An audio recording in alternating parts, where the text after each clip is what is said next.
The air in the grand ballroom of the Astoria crackled with the energy of 1,000 champagne flutes and $1 million in whispered deals. This was the night of the Croft Innovations Gala, the crowning social event of the year. But beneath the shimmering crystal chandeliers, a different kind of currency was being traded: reputation. And a beautiful, smug woman named Isabella Rossi was cashing in. She stood near the stage, a diamond necklace glittering on her throat, a gift from the man of the hour, telling anyone who would listen that she had won. She had won the man, the empire, the future, the defeated wife. An irrelevant ghost. But ghosts have a way of showing up when you least expect them.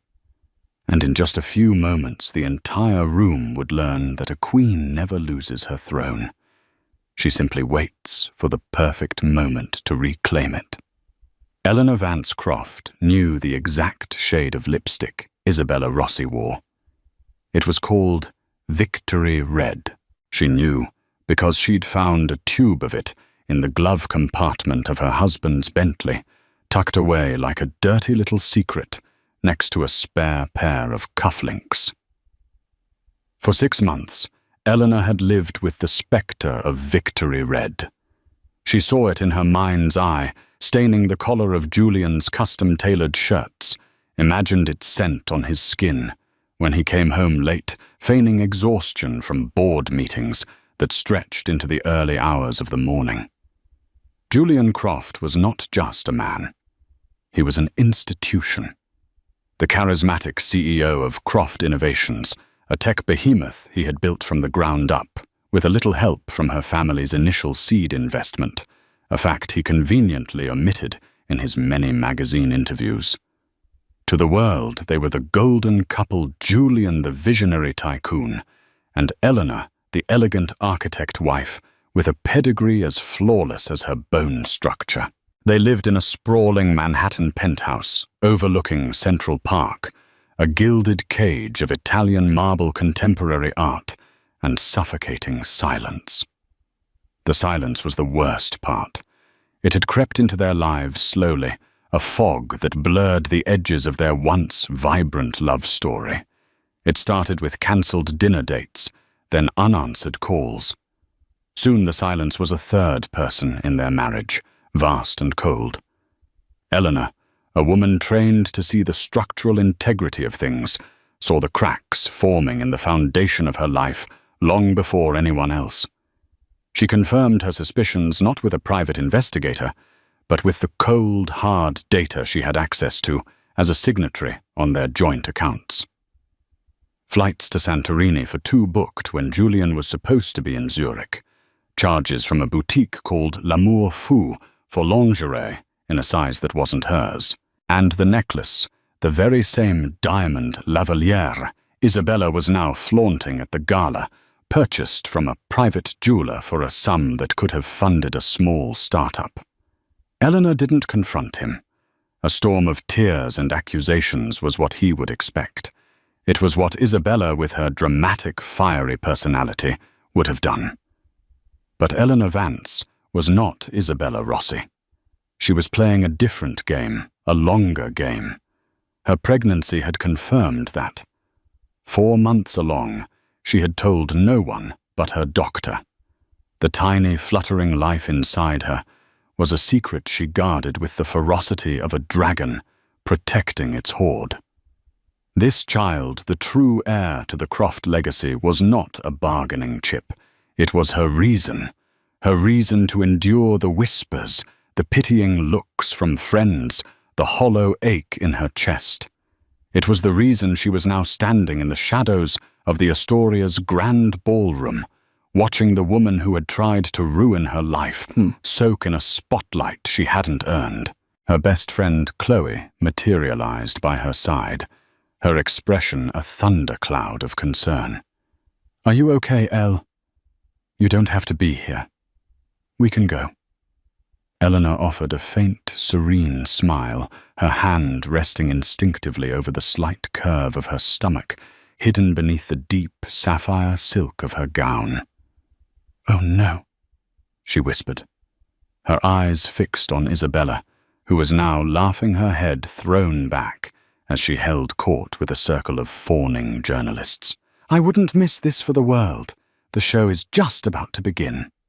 Chloe looked from Eleanor's calm, determined face to the garish scene across the room. She didn't understand, but she trusted the quiet strength that had always been Eleanor's core. Julian was on stage now, a vision of corporate power in a bespoke tuxedo. He was giving his keynote address, his voice smooth and resonant as it filled the vast hall. He spoke of legacy, family, and integrity, words that dripped with a poison only Eleanor could taste. He thanked his board, his employees, and then with a brief, almost dismissive glance towards the back of the room, he said, "And of course my wife, Eleanor, for her unwavering support." A smattering of polite applause followed. From her vantage point, Eleanor could see Isabella preening her lips curved into a smug, triumphant smile. She believed that lukewarm acknowledgement was a public dismissal, a final clearing of the stage for her own grand entrance. She thought she was the star of the show. Eleanor took a deep, steadying breath. She had spent months planning this night, every detail as meticulously designed as one of her architectural blueprints.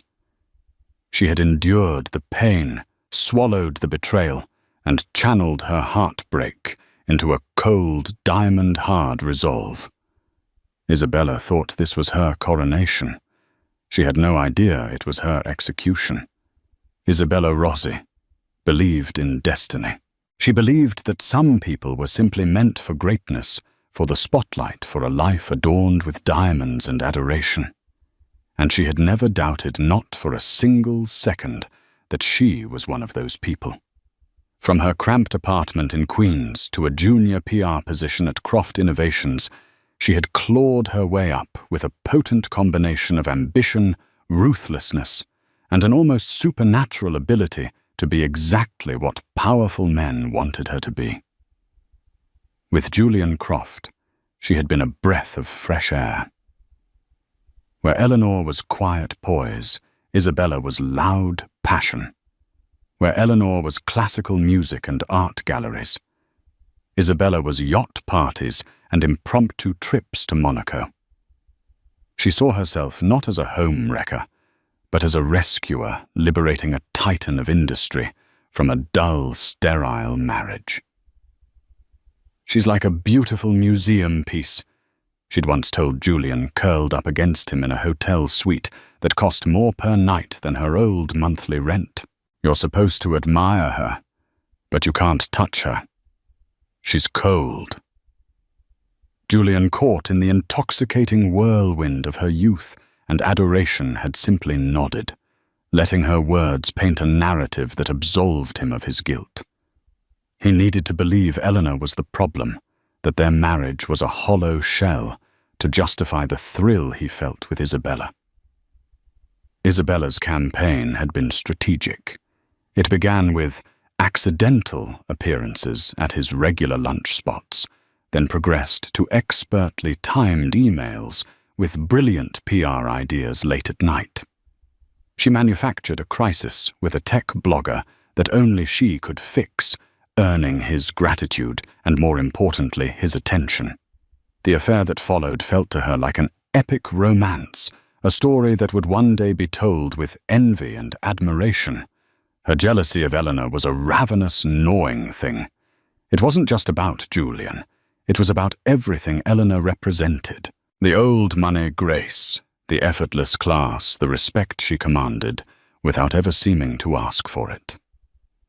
Isabella studied photographs of Eleanor, mimicking her style, but adding a flashier, more modern twist. She bought the same brand of perfume, but wore twice as much. She wanted to erase Eleanor, to overwrite her, to become a better, brighter version of the woman Julian had married.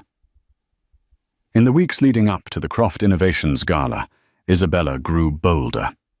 Her social media, once a curated stream of professional posts, began to feature cryptic hints of her new life. A photo of 2 champagne glasses with a Manhattan skyline view, captioned "To New Horizons." A shot of her hand adorned with a new diamond bracelet resting on the leather interior of a luxury car, captioned, "Some drivers are better than others." Every post was a subtle poisoned dart aimed directly at Eleanor. Tonight was to be her masterpiece. Julian had told her to be discreet, but Isabella had no intention of staying in the shadows. Discretion was for mistresses, and in her mind, she had already been promoted. She was the CEO-elect of his heart. She found her opening with Marcus Thorne, a well-known columnist for a major business journal. Positioning herself near him, she let out a sigh that was perfectly pitched between weary and blissful. "It's been such a whirlwind," she said, when he inevitably asked how she was enjoying the evening. She touched the diamond necklace, a gesture she had practiced in the mirror. "Julian is a force of nature. Keeping up with him is a full-time job." The implication was clear. Marcus, smelling a story, leaned in closer. "You two seem very close." Isabella gave him a smile that was both dazzling and conspiratorial. "Legacy isn't just about business, you know," she whispered, her eyes flicking towards Julian on the stage. "It's about the future. It's about finding a partner who shares your vision, your passion, your fire.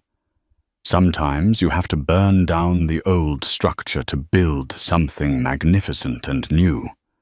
It was a direct quote, a perversion of something Eleanor had once said in an architectural magazine about historic preservation. The cruelty was the point. The columnist's eyebrows shot up. This was more than he could have hoped for. Buoyed by her success, Isabella moved through the crowd, a shark gliding through shimmering waters. She spoke to board members' wives, dropping Julian's name with an intimacy that bordered on possessive. She hinted at redecoration plans for the penthouse, a new summer home in the Hamptons. She was writing the story of her victory in real time, speaking it into existence. When Julian finished his speech, the applause was thunderous. He descended the stage, looking for all the world like a king returning to his court. His eyes met Isabella's across the room, and he gave her a small, almost imperceptible nod. To him, it was a gesture meant to placate her, to keep her happy for the night. To Isabella, it was a coronation. This was her moment. The official program called for a brief Q&A with the press, but Isabella saw an opportunity. She made her way to one of the floor microphones, her heart pounding with exhilaration. The room was buzzing. The energy was perfect. She felt the weight of hundreds of pairs of eyes on her. This was her stage now. She ignored the frantic, warning look Julian shot her way. He was weak, she thought, afraid of the necessary unpleasantness of the transition. She would be strong for both of them. "Isabella Rossi from your own PR department," the moderator said, a little confused by her approach. "Actually," Isabella said, her voice smooth as silk and twice as strong, amplified throughout the grand hall, "I'm here to speak on a more personal note." A hush fell over the ballroom. This was not on the program. This was drama. "Julian just spoke about legacy." She began, her gaze locking with his. "And I believe a true legacy is built on truth and passion. It's about letting go of the past to embrace a brilliant, vibrant future." She paused, letting the words hang in the air, thick with insinuation. "I just want to say publicly how proud I am to be a part of that future. Julian and I believe..." But what she and Julian believed would be lost to the ages, because at that exact moment, the grand double doors at the far end of the ballroom swung silently open. While Isabella was busy weaving her web of whispers and innuendo, Eleanor was orchestrating a war. Her strategy sessions didn't take place in tearful phone calls with friends, but in the sterile, soundproofed conference room of Davies, Thorne and Associates, a law firm known for handling the most brutal corporate and divorce battles in the city. Davies was a man in his late 60s, with eyes that had seen every form of human treachery. When Eleanor had first walked into his office 2 months prior, he had expected a standard case, a wealthy, heartbroken wife seeking a punitive settlement. What he got was a cold, calculating CEO in the making. "I don't want to ruin Julian," she had stated in their first meeting, her voice devoid of emotion. "I want to acquire him, his company, his legacy, everything he thinks he's taking from me to give to her."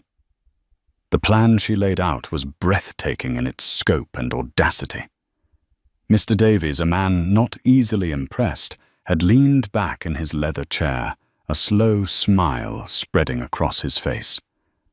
This was the kind of case that made legends. Eleanor's first move was forensic accounting. She didn't just want proof of the affair. She wanted proof of his misuse of corporate assets. Working with a team of accountants Davies provided, she meticulously traced the financial bleed. The consulting fees paid to a shell corporation that traced back to Isabella. The company jet being used for romantic getaways under the guise of investor meetings. The lavish gifts, including the diamond necklace, all funneled through unaudited expense accounts. It was a pattern of reckless, arrogant embezzlement. This wasn't just infidelity. It was a breach of his fiduciary duty to the company and its shareholders. Her second move was leveraging her own power. The little help her family had provided to start Croft Innovations wasn't so little. The Vance Trust held a 17% stake in the company, making her the largest single shareholder outside of Julian himself. For years, she had given him her proxy vote, a silent, trusting partner. No more. She began making quiet, discreet calls. She started with Amelia Hart, a board member who had been with the company since the beginning and had privately expressed concerns about Julian's increasingly erratic behavior and lavish spending. Eleanor didn't approach her with gossip about an affair. She approached her as a fellow major investor, laying out the cold, hard data of the financial misuse. She showed her the flight manifests, the fraudulent invoices, the offshore accounts. "He's compromised Amelia," Eleanor had said, her voice calm and steady over the phone. "His personal recklessness is now a direct threat to the stability of this company, to our investment." Amelia, a shrewd businesswoman, was horrified and impressed. She pledged her support and the support of the shareholders she represented. Eleanor moved on to the next name on her list, and the next. She collected proxy votes like a general gathering troops, building a silent army within Julian's own ranks. Many were investors who felt ignored by Julian's flashy new money style and yearned for the steady, principled leadership that Eleanor's family name Vance represented. The final, most crucial piece of her plan was the corporate bylaws, a document she had read until she knew it by heart. Tucked away in Section 9, Article 4, was a morality clause, a relic of a more puritanical era, but still legally binding. It stated that the CEO could be subject to immediate removal by a majority vote of the board and shareholders for any action that brought public scandal, disrepute, or ridicule to the Croft Innovations brand. Julian, in his arrogance, had likely forgotten it even existed. Isabella, in her public boasting, was about to trigger it like a tripwire. The day of the gala, Eleanor spent the morning not at a spa, but back in Mr. Davies's office. The dossier was complete. It was a thick, heavy binder filled with bank statements, sworn affidavits from disgruntled former employees, and high-resolution photographs of Julian and Isabella in various exotic locales, all taken by a discreet security firm. On top of the binder, lay a single signed document, an emergency petition to call a shareholder vote, citing Section 9, Article 4. "Are you ready for this, Eleanor?" Mr. Davies asked, his tone unusually gentle. Eleanor looked down at the documents, the culmination of months of silent, meticulous work. She felt a profound and heavy calm. The grief was still there, a cold stone in her heart, but it was now surrounded by a fortress of purpose. She wasn't just a scorned wife. She was a protector of the legacy she had helped build, and a protector of the child who would one day inherit it. "He chose the stage," she said, her voice firm. "I'm just writing the final act." She left the law firm and went home to the silent, empty penthouse. She stood before her full-length mirror, looking at the woman staring back. The last 6 months had etched new lines of strength around her eyes. She placed both hands on her belly, where a gentle flutter reminded her of what was at stake. "It's just you and me now," she whispered to the child. "Let's go show them what a legacy really looks like." She chose the sapphire gown, not just for its beauty, but for its symbolism. It was the color of royalty, of depth of ice. When she walked into that ballroom, she would not be a victim. She would be a queen, arriving to restore order to her kingdom. And as she heard Isabella's voice begin to echo through the hall, she knew her moment had arrived. The storm she had gathered was about to break. From his position on the stage, Julian Croft felt the familiar, intoxicating surge of power. The applause washed over him, a physical manifestation of his success. The room was filled with the most influential people in the city, and they were all here for him. He was the sun, and they were the planets orbiting in his golden glow. His speech had been a triumph. He'd hit all the right notes, innovation growth, a nod to the future. He'd even managed the perfunctory mention of Eleanor without his voice catching. For a fleeting moment, a sliver of guilt had pricked him. The memory of the intelligent, vibrant woman he had once loved. The woman who had stood by him when Croft Innovations was nothing more than a dream sketched on a napkin. But he'd pushed it down, burying it under the more exciting, more immediate thrill that Isabella provided. He saw her across the room, resplendent in red, the diamond necklace he'd bought her sparkling like a captured star. She was bold, beautiful, and a little reckless, and he loved it. She made him feel young again, breaking the staid, predictable rhythm of his life with Eleanor. He knew he should have been more careful, but his arrogance had grown in lockstep with his company's stock price. He felt invincible above the petty rules of morality that governed lesser men. He saw her approach the microphone, and his blood ran cold for a second. "What is she doing?" He shot her a warning glare, a sharp, angry narrowing of his eyes. This was not the plan. The plan was a quiet, civilized divorce, in a few months, a carefully managed PR statement, and a gradual introduction of Isabella as his new partner. It was supposed to be clean, controlled on his terms. But as she began to speak, a part of him felt a perverse thrill. Look at her, so fearless, claiming him in front of everyone. It was a testament to his power that a woman like this would risk everything for him. His fear was quickly replaced by a wave of ego. Let them whisper. Let them stare. Soon enough, everyone would know. Perhaps a public spectacle was better, a clean break, instead of a slow, managed bleed. He was Julian Croft. He could survive a scandal. He might even profit from it.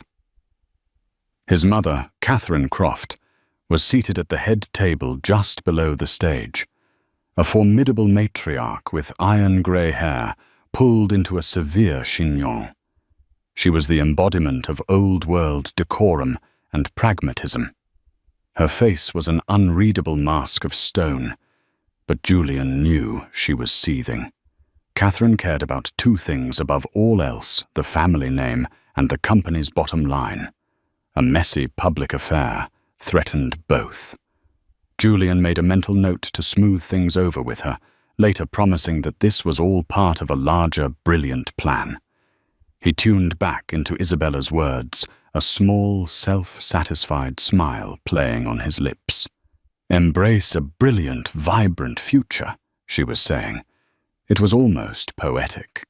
This was the story he would tell the world. His first marriage had been a comfortable, stable foundation, but his future required a different kind of partner, one with fire. Then the world tilted on its axis. The opening of the ballroom doors was not a dramatic, crashing event.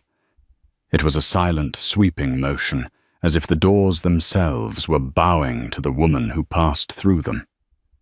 Eleanor. It took Julian's brain a moment to process what he was seeing. She wasn't supposed to be here. She had declined the invitation weeks ago, citing a headache. He had been relieved. Her presence would have been an awkward complication. But this was not the quiet, retreating Eleanor he had been living with for the past year. This woman was a different creature entirely, dressed in a column of sapphire silk that seemed to drink the light from the room. She moved with a grace and purpose that was nothing short of regal. She didn't look angry. She didn't look heartbroken. She looked powerful. And then he saw it, the subtle but unmistakable curve of her abdomen, a shape that the flowing fabric of her gown could no longer completely conceal. Pregnant. The word exploded in his mind, a silent, devastating bomb. Pregnant how? When he did a frantic calculation in his head, it had been months since he had been so careful, so distant. His mind reeled, a maelstrom of confusion, shock, and a sudden, terrifying dread. The entire ballroom had fallen into a pin-drop silence. Isabella, mid-sentence, had frozen at the microphone, her mouth slightly agape, the triumphant words dying on her lips. All eyes, hundreds of them, were fixed on Eleanor as she glided through the parted crowd, which seemed to instinctively move aside for her, as if for royalty. She wasn't looking at him. Her gaze was fixed on the stage, her expression serene, her chin held high. She looked like a queen about to address her court after a long and trying war. Julian felt a primal fear he hadn't experienced since he was a young man, risking everything on a single desperate business loan. He had grossly, catastrophically underestimated her. He had mistaken her silence for weakness, her stillness for surrender. He had been living in a king's delusion, believing he controlled the board, the narrative, and the women in his life. He realized now, with a clarity that was both ice-cold and burning hot, that while he had been playing checkers, Eleanor had been playing chess. And as she reached the small set of stairs leading to the stage, he had the sickening feeling that she had just said one word: checkmate. Isabella felt the power of the microphone in her hand, like a scepter. The silence of the room was her symphony, and she was the conductor. Every eye was on her.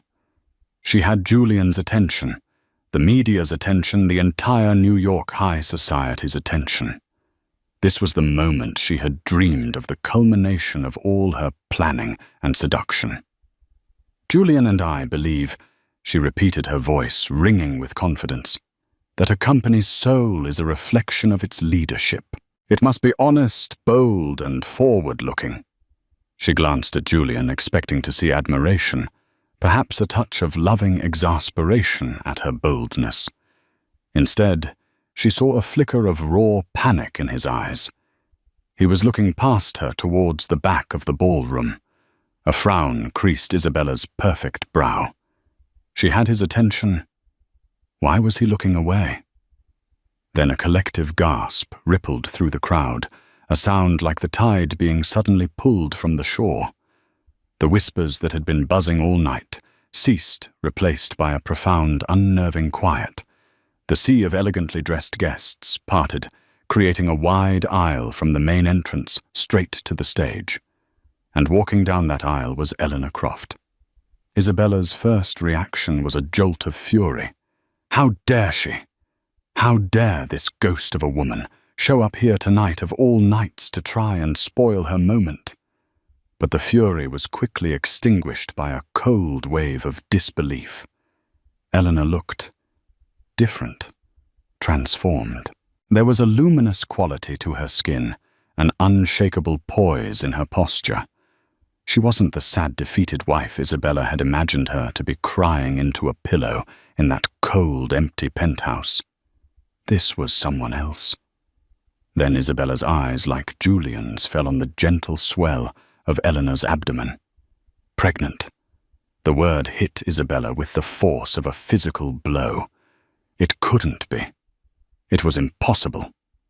Julian had assured her his marriage was a formality, a sterile, loveless contract. A child and heir was never part of the equation. This changed everything. A mistress with a billionaire was a scandalous headline. But a wife with the billionaire's legitimate heir, that was a dynasty.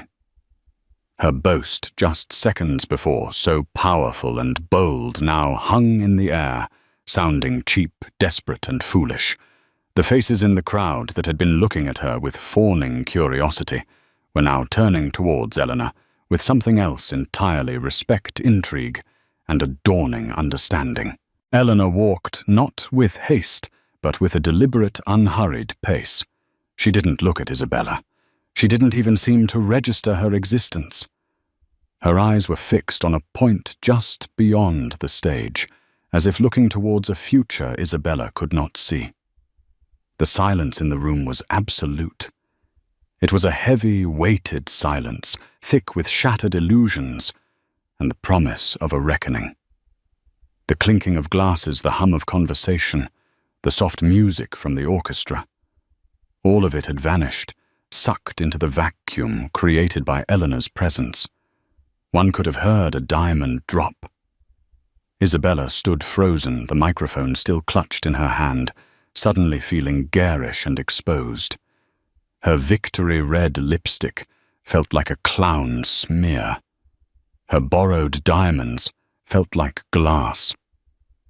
The narrative she had so carefully constructed, the story of her epic love and inevitable triumph, was disintegrating in real time. She was no longer the exciting future. She was a tawdry, temporary distraction. Julian on stage seemed to shrink. The powerful, charismatic CEO was gone, replaced by a man trapped in a spotlight, his face pale, his eyes darting between the two women, his past and his future, colliding right before him. Eleanor reached the foot of the stage. She paused for a moment, her gaze sweeping across the front row, lingering for a fraction of a second on Julian's mother, Catherine Croft. The old woman's face was as impassive as ever, but her eyes, sharp and intelligent, were locked on Eleanor. And for the first time that night, they held a flicker of something other than disapproval. It looked like calculation. With the grace of a dancer, Eleanor ascended the 3 short steps onto the stage. She walked directly towards the main podium, where Julian had given his keynote address just minutes earlier. She moved as if she owned the stage, as if she had been born to stand there. She stopped at the podium, placing her hands lightly on its sides. She still hadn't looked at Julian or Isabella. She looked out at the silent, captive audience. She took a single deep breath, as if to center herself, and then she began to speak. Her voice, unlike Isabella's, was not loud or theatrical. It was quiet, clear, and resonant, amplified by the state-of-the-art sound system. And every single word landed with the devastating force of a precision strike. "Good evening. Eleanor Croft said, her voice as calm as a frozen lake. My husband, Julian, spoke tonight about legacy. I'm here to talk about it too. A legacy. Eleanor continued, her voice holding the entire room in a state of suspended animation. Isn't just about stock prices and market caps. It isn't something you can acquire or steal. A legacy is built. It's built on integrity, on sacrifice, and on truth. It is carried in the blood, and it is nurtured for the future. She paused, letting her hand drift down from the podium to rest for the first time publicly on the gentle curve of her stomach. And our future, the future of the Croft legacy, is right here. A collective audible gasp swept through the ballroom. It was one thing to see it. It was another to have it confirmed. This wasn't just a confrontation. It was an announcement, an anointing. Julian looked as if he had been turned to stone, his face a ghastly shade of white. Isabella, still standing awkwardly by the floor microphone, seemed to physically deflate, the arrogant fire in her eyes, sputtering out, replaced by a dawning, horrified comprehension. Eleanor's eyes finally moved to her husband. There was no fire in her gaze, no hatred, only a profound and chilling disappointment. My husband also spoke of family and the importance of a strong partnership. I couldn't agree more, which is why it is so deeply regrettable when the funds meant to secure a company's future are instead used to finance a cheap and tawdry affair. The word cheap was delivered with such surgical precision that several people in the front row actually flinched. Isabella turned a shade of scarlet that clashed horribly with her dress. I speak, Eleanor said, turning her attention back to the audience, of over $2 million in embezzled corporate funds. Funds funneled through a shell LLC named IR Creative Solutions. I believe the IR stands for Isabella Rossi. Funds used for private jets to Santorini, for suites at the Hotel de Paris, Monte Carlo, for designer clothes, and for this. As she spoke, the massive screen behind the stage, which had been displaying the Croft Innovations logo, flickered to life. It was not a PowerPoint presentation. It was a bank statement, a page from a corporate American Express account with line items and dates and amounts, all highlighted in yellow. Santorini Villa Rental, $50,000. L'amour fou boutique, $22,000. Bastion. Private jewelers, $250,000. The final charge was dated just 6 weeks ago. It was for the necklace Isabella was currently wearing. Isabella's hand flew to her throat, as if the diamonds were suddenly burning her skin. The screen changed again, showing a flight manifest for a Croft Innovations private jet with 2 passengers listed Julian Croft and Isabella Rossi. It changed again, a copy of the LLC registration for IR Creative Solutions, signed by Isabella herself. This was no mere accusation. This was an indictment presented with the cold, irrefutable finality of a prosecutor's closing argument. This is not just a personal betrayal. Eleanor's voice cut through the stunned silence. It is a betrayal of every shareholder, every employee, every person who has put their trust in this company. It is a gross violation of a CEO's fiduciary duty. She picked up a sleek, leather-bound folder from the podium, which had been placed there earlier by a trusted associate. Which brings me to the Croft Innovations corporate bylaws, specifically Section 9, Article 4, the Morality Clause. A low murmur spread through the room. The board members present knew exactly what she was referring to. It states that any action by the CEO that brings public scandal, disrepute, or ridicule to the company is ground for immediate removal by a majority shareholder vote. Eleanor's gaze swept the room, meeting the eyes of Amelia Hart, then two other senior board members she had spent weeks courting.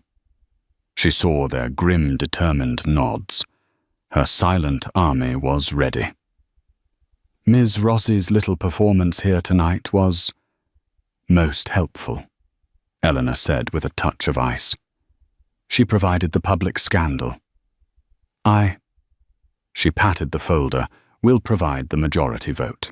The Vance Trust, combined with the proxies I have secured from other concerned shareholders, now represents 54% of the voting power of this company. 54%.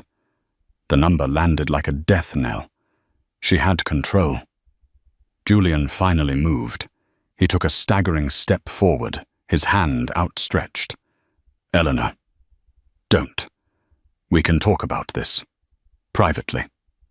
His voice was a hoarse, desperate croak. Eleanor looked at him. Truly. Looked at him, and for the first time all he saw was a stranger. The time for private talks is over, Julian. You made this public. She turned her back on him, a gesture of finality more brutal than any slap. Then the moment happened. The moment that would be recounted in society circles and boardrooms for decades to come. Catherine Croft, Julian's mother, rose from her seat at the head table. Her face a mask of aristocratic stoicism. All evening had finally cracked. But it wasn't with anger at Eleanor. It was with a cold, reptilian fury directed at her own son. He had not just embarrassed the family. He had threatened the empire. He had been weak, foolish, and sloppy. Eleanor, on the other hand, had been strong, strategic, and brilliant. She hadn't come to destroy Croft Innovations. She had come to save it from the rot within. She was protecting the legacy, the name, the fortune. She was protecting the future, who was now her unborn grandchild. Catherine walked slowly, deliberately to the foot of the stage. She did not ascend it. Instead, she stopped directly in front of Eleanor, who turned to face her. The two most powerful women in the room held each other's gaze. Then, in a gesture of breathtaking feudal power, Catherine Croft, the matriarch of the dynasty, inclined her head and gave a short, sharp, formal bow from the waist. It was not a gesture of subservience. It was an act of fealty, an acknowledgement of a shift in power, a public transfer of allegiance from the disgraced king to the ascendant queen. That was the signal. Amelia Hart rose, followed by her husband. Another board member, a powerful venture capitalist, stood and inclined his head. Then another and another. Across the ballroom, shareholders, investors, and key stakeholders, who understood where the power now lay, began to rise. Some inclined their heads. Others, seeking to make their allegiance clear, bent a knee slightly in a gesture of profound respect and self-preservation. They weren't just kneeling to Eleanor. They were kneeling to the new center of gravity, to the 54%, to the mother of the heir, to the woman who had just saved their investments from the whims of a fool. The sight was staggering, a wave of deference, a mass genuflection of the 1%. And standing alone, utterly abandoned, were two people. Julian frozen on the stage, his empire crumbling around him, and Isabella, by the microphone, a pariah in a red dress and stolen diamonds, her face a mask of utter soul-crushing humiliation. She had boasted that she had won. But as she watched the entire world kneel before the pregnant wife she had dismissed as a ghost, Isabella Rossi finally understood that she had never even been in the game. The silence that followed Eleanor's final pronouncement was a physical entity, a thick, suffocating blanket that smothered all sound in the grand ballroom. The image of the city's elite, its titans of industry and finance, bowing and kneeling before the pregnant, sapphire-clad woman on the stage, was an image that would be seared into the collective memory of New York society. It was a seismic shift of power executed with the terrifying grace of an avalanche. The first to move was Mr. Davies Eleanor's lawyer, who had been standing discreetly near the side entrance. He glided through the petrified crowd and ascended the stage, standing a respectful pace behind Eleanor, a silent guard at the gates of the new regime. The spell was broken. People began to breathe again, to whisper, to slowly, awkwardly rise to their feet, their faces a mixture of awe, fear, and giddy excitement at having witnessed such a legendary takedown. Julian, who had been frozen in a tableau of pathetic disbelief, finally shuddered back to life. His eyes, wild and desperate, darted around the room, searching for an ally. A friendly face, a single person who wasn't looking at him with pity or contempt. He found none. He turned to his mother, Catherine, who was now standing erect at the foot of the stage, her expression as hard and unforgiving as granite. "Mother!" He rasped the word, tearing at his throat. "You can't let her do this." Catherine Croft looked up, not at her son's face, but at his chest, as if she were inspecting a disappointing piece of merchandise. "She isn't doing anything, Julian," she said, her voice carrying in the renewed quiet of the room. She is fixing the mess you made. You took our name, our legacy, and you used it as a napkin to wipe your mouth after a cheap meal. You are a fool, and fools do not sit at the head of this family or this company." Each word was a perfectly polished stone, hurled with deadly accuracy. She turned her back on him and addressed one of the family's private security guards with a simple, brutal command. "See that Mr. Croft gets home. His access to the corporate accounts and transport is to be revoked at midnight." Meanwhile, Isabella Rossi was attempting an escape. Her face was a grotesque mask of smeared makeup and panicked tears. The diamonds on her neck felt like a hangman's noose. She stumbled off the stage, avoiding the podium where Eleanor stood, a picture of serene control. Isabella tried to melt into the crowd, but it was like trying to hide in a hall of mirrors. Everyone saw her. Everyone stared. She saw a woman she'd had cocktails with just a week ago. Patricia Bainbridge, and made a desperate move towards her. "Patricia," she whimpered, reaching out a trembling hand.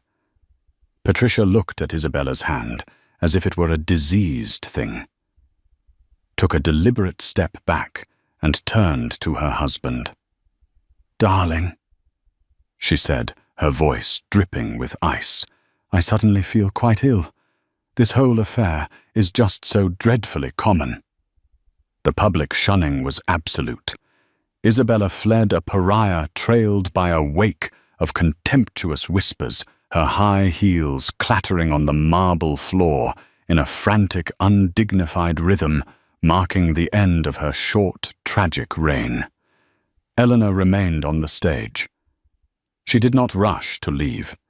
She spoke in low, calm tones with Amelia Hart and the other board members who had joined her. She was not gloating. She was governing. She was already scheduling the emergency board meeting for 8 o'clock the following morning. She moved and spoke with the innate authority of someone who had always known how to lead, but had simply been waiting for the moment to take command. As she finally descended the stage, the crowd parted for her once more, a sea of respectful silence. Her victory was not loud or explosive. It was a profound, world-altering quiet. The emergency board meeting took place in the main conference room on the 50th floor of the Croft Innovations Tower. The long mahogany table, usually a stage for Julian's boisterous monologues, felt like a funeral slab.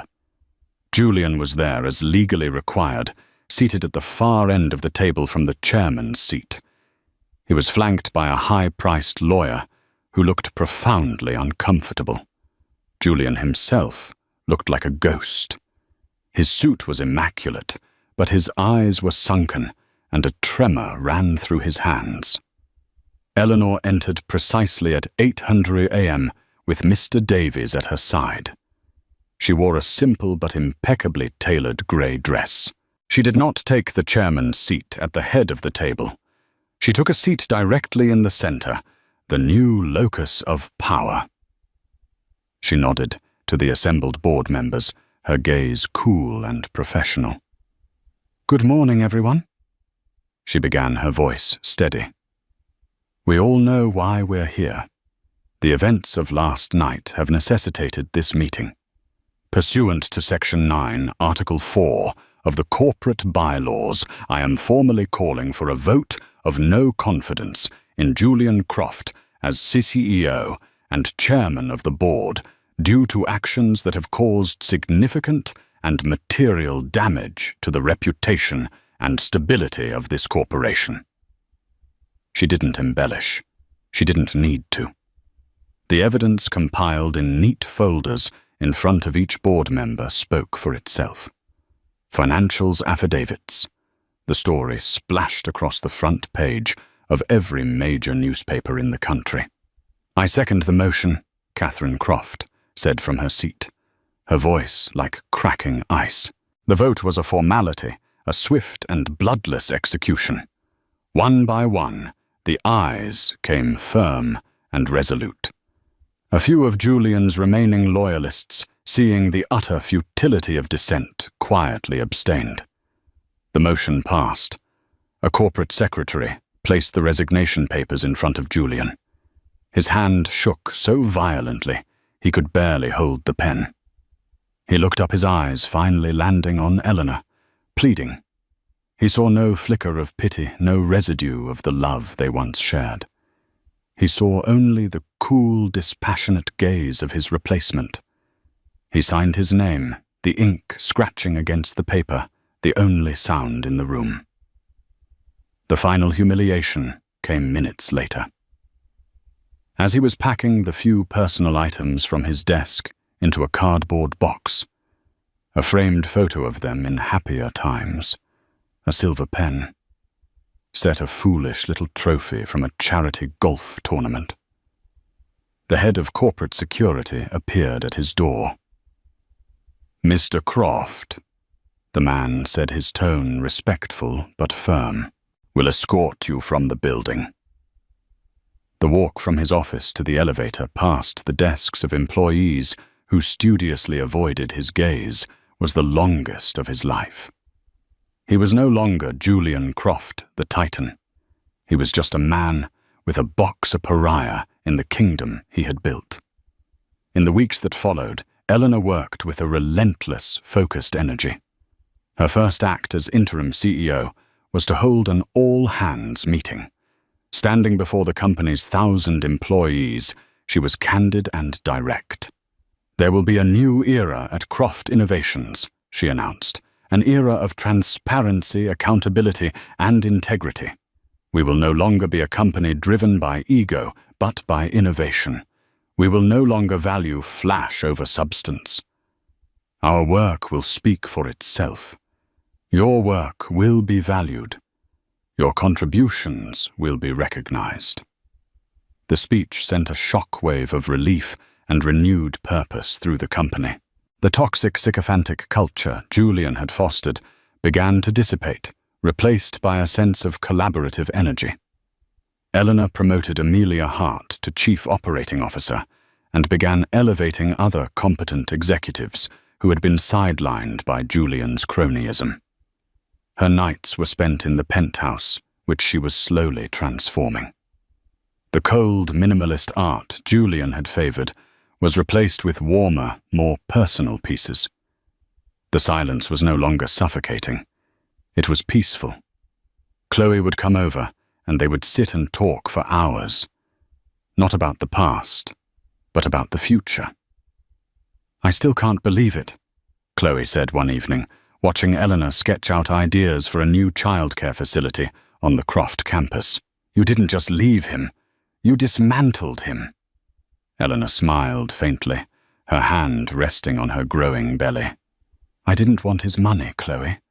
I wanted his power, not for me, but for this." She patted her stomach. He was going to squander it on shallow things and shallow people. This legacy, the one my family helped start, deserved better. My child deserves better. The legal and financial fallout for the vanquished continued.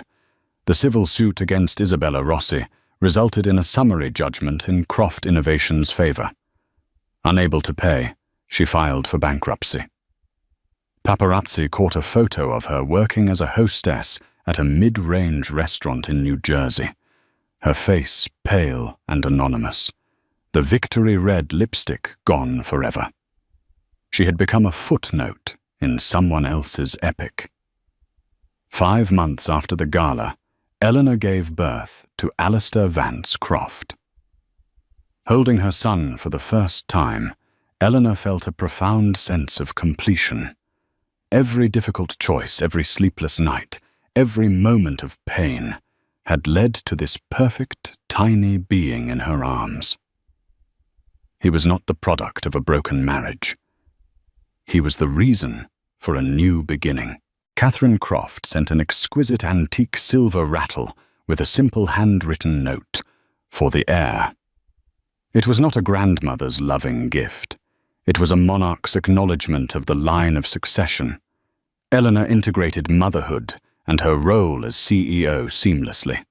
Alistair became a beloved fixture at the office, and her ability to command a boardroom while simultaneously knowing her son's feeding schedule became legendary. She proved that strength and compassion were not mutually exclusive. One afternoon, a year after that fateful night, Eleanor stood by the floor-to-ceiling window of her office. On her desk lay the blueprints for a new research and development campus. She had designed herself a beautiful, innovative space that merged cutting-edge technology with sustainable architecture. It was the perfect fusion of her two worlds. Alistair, now a babbling, curious toddler, played on a soft rug at her feet. She looked down at him, then out at the sprawling city below. The view was the same, but her perspective had changed entirely. It was no longer a gilded cage, but a kingdom of possibilities.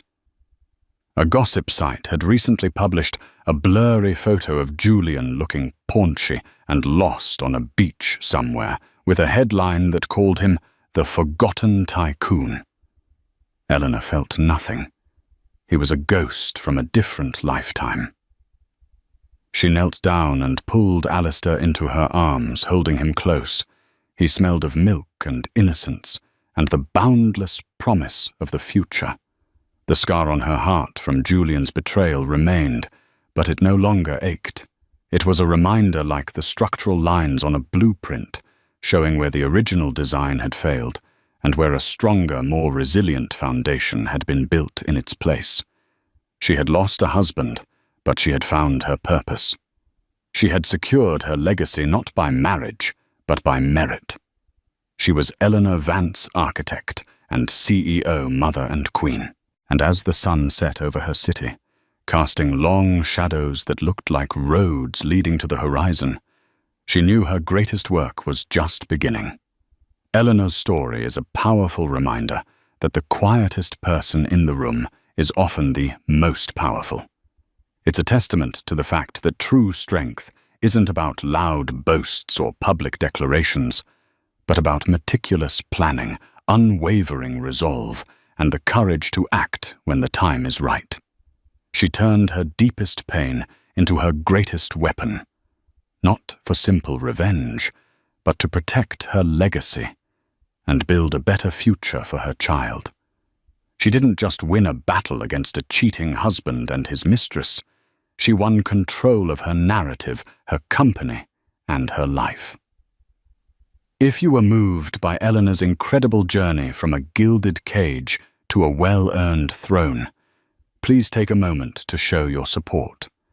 Hit that like button to let us know you enjoyed the story, and share it with someone who needs a reminder of their own strength. And most importantly, subscribe to our channel and turn on notifications so you never miss another tale of justice, empowerment, and unforgettable drama. Thank you for listening. The sound that broke Cressida Bishop's life wasn't a scream, but the delicate shatter of a champagne flute on marble. It was her husband's gala, a celebration of his fashion empire, and she stood frozen 5 months pregnant, watching him kiss another woman under the glare of a crystal chandelier. The woman was his new star designer, but it wasn't the kiss that shattered her. It was his words when he finally saw her. He didn't look guilty, just annoyed. "Darling." He sighed, a whisper of pure venom. "Don't be so dramatic. It's just business.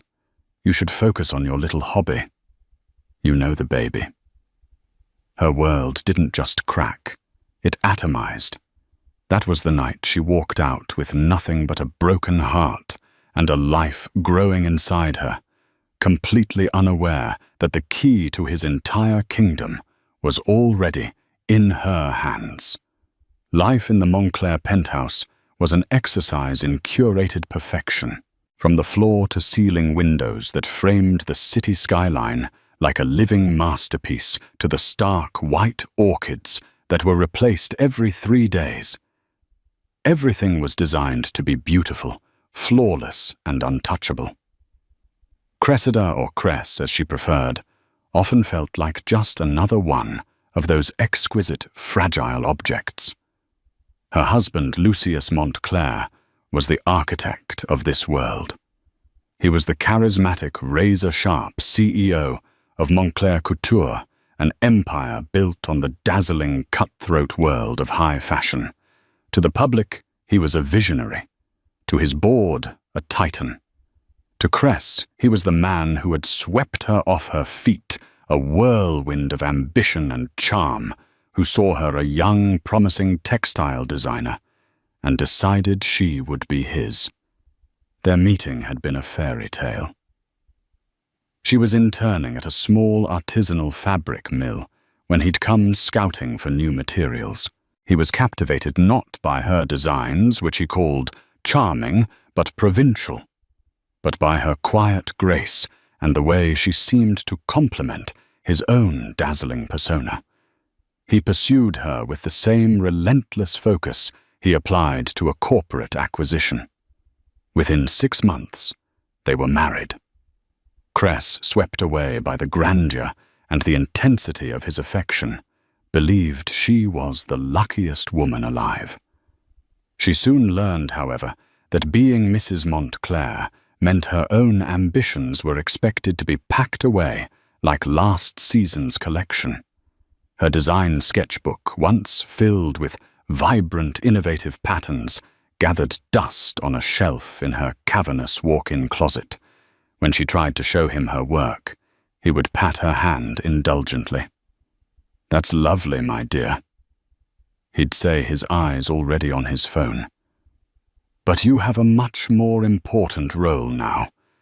You're the face of my home, the hostess of my parties. Leave the hard work to me." The penthouse, for all its beauty, became her gilded cage. Her days were a structured sequence of appointments with event planners, nutritionists, and personal trainers, all meticulously scheduled by Lucius's assistant. Her friends were Lucius's friends, wives of bankers and executives, who spoke of charity galas and summering in the Hamptons, their conversations as sterile and polished as the marble floors beneath their feet.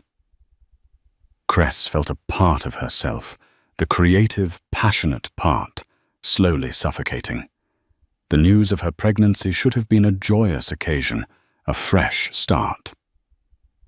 When she told Lucius, placing the positive test on his polished mahogany desk, he looked up from a quarterly report, his expression unreadable. He didn't smile. He simply nodded slowly. "Good," he said, as if she had just successfully closed a deal. "A son, I hope. An heir is good for the brand's image. Legacy." His reaction was a cold splash of water, but Cress tried to rationalize it. He was a busy man, always thinking about the business. She threw herself into the pregnancy, hoping the shared experience of creating a life would bridge the growing chasm between them. She started sketching again this time, designs for baby clothes using soft organic fabrics. She imagined a small independent line, something of her own. One evening, brimming with a rare surge of confidence, she laid out her sketches and business proposal on the dining room table before he got home. She had worked on it for weeks, researching suppliers, costing out materials, and even creating a brand name, Bishop's Weave, a nod to her family name and her grandfather who had been a tailor. Lucius walked in, loosening his tie, his face tight with the stress of the day. He glanced at the papers scattered across the table, and his lip curled into a faint sneer. "What's all this? It's my idea," Cress began, her voice trembling slightly. "A luxury baby clothing line. The market is strong, and I have a unique perspective on sustainable fabrics." He picked up a sketch of a tiny, hand-stitched romper. He held it for a moment before letting it drop back onto the table. "Cressida, we've discussed this. Your hobby is charming, but it's not a business. Montclair Couture deals in power and desire, not baby clothes. It would dilute the brand." "It wouldn't be part of Montclair Couture," she insisted, her heart sinking. "It would be mine, something I built." He laughed, then a short, sharp sound devoid of humor. "Built, darling, you have no idea what it takes to build something. You live in a world I built for you. Your job is to be here, to be beautiful, and soon to be a mother. That should be enough for you. Now let's clear this away. We have the Future of Fashion Gala tomorrow night, and I need you to look rested." The finality in his tone was absolute. He didn't see her. He saw a function, a role to be played. The dismissal of her dream of her very identity beyond being his wife was more painful than any overt act of cruelty. As she gathered her sketches, her hands shaking, she felt the first true deep crack appear in the flawless facade of her life. The cage was no longer gilded. It was just a cage, and for the first time, she was rattling the bars, wondering if she had the strength to break them. The gala, meant to be a celebration of his success, now loomed like a final judgment on her own life's failures. The Future of Fashion Gala was the crown jewel of the city's social calendar, and Lucius Montclair was its undisputed king. The ballroom of the Grand Astoria Hotel was a sea of glittering gowns and tailored tuxedos. Waiters weaved through the throngs with trays of shimmering champagne, and the air hummed with the electric buzz of power money and influence. Cress felt a familiar sense of detachment as she stood by Lucius's side, a practiced smile fixed on her face. She wore a deep emerald gown of Montclair silk, a dress chosen for her, designed to perfectly accommodate her 5-month baby bump, while still exuding effortless elegance. To the outside world, she was the picture of a serene, glowing mother-to-be, the perfect consort to the man of the hour. Inside, she felt like a ghost haunting her own life.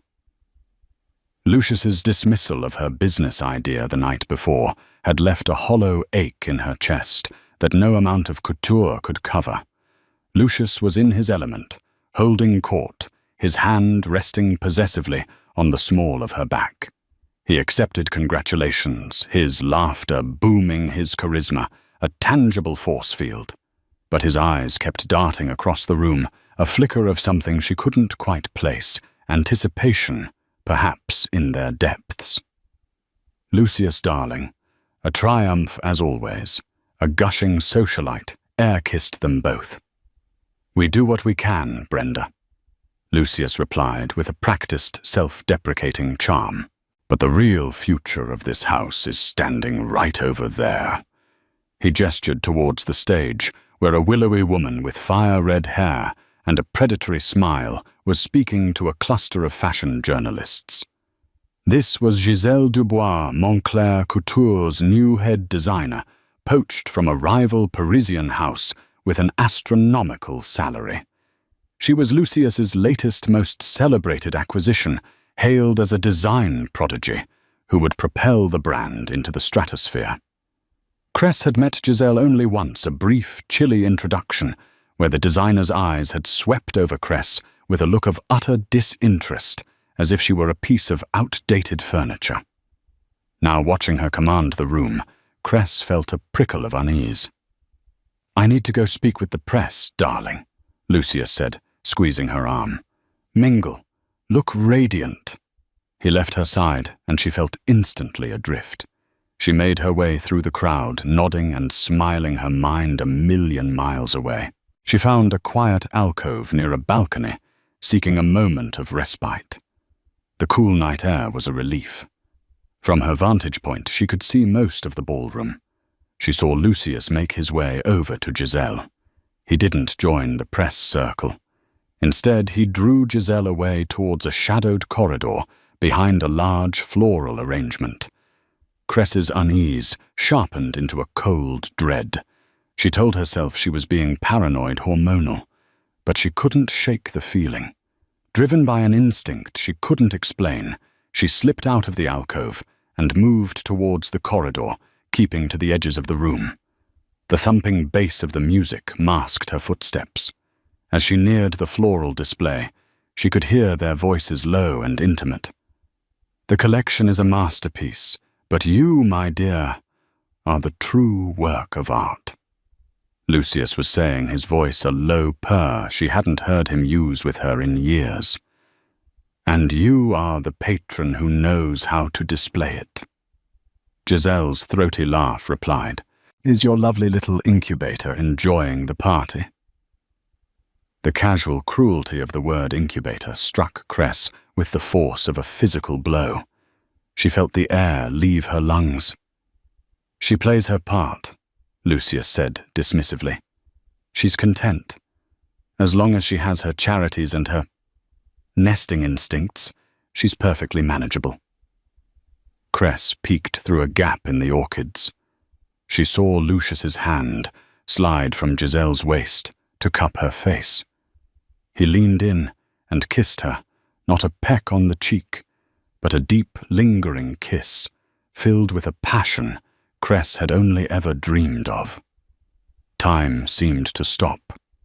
The music, the chatter, the clinking of glasses, it all faded into a dull roar. In that moment, Cress's world, already cracked, shattered into a million irreparable pieces.